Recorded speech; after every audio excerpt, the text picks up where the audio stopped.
Europe 1. Marche arrière toute de Moscou, alors qu'hier, pourtant, on pouvait envisager un semblant d'avancée dans les déclarations russes après les pourparlers d'Istanbul. Et oui, annonce de réduction radicale de l'activité militaire dans la zone de Kiev notamment. Et puis donc aujourd'hui, coup de théâtre, le Kremlin récuse tout progrès dans les négociations avec l'Ukraine.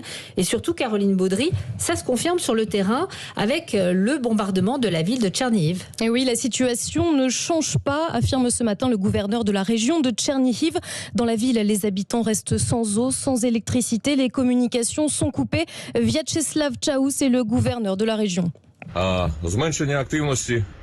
L'ennemi a démontré leur baisse d'activité dans la région de Tchernihiv en frappant la ville de Nijin, notamment par des frappes aériennes. Et ils ont fait feu sur la ville de Tchernihiv toute la nuit. Les infrastructures civiles, les bibliothèques et les centres commerciaux ont été à nouveau détruits. Et vous le disiez, Moscou s'était pourtant engagé à réduire les bombardements comme à Kiev, mais dans le nord-ouest de la capitale, à Irpin par exemple, libéré des Russes, la situation reste dangereuse. Notre envoyé spécial Nicolas Tonev a rencontré le maire de la ville pour Europe 1. Irpin est contrôlé par notre armée. Mais Irpin est dangereuse. Nous sommes sous le feu en permanence des mortiers, de l'artillerie longue portée, des tanks et des mitrailleuses.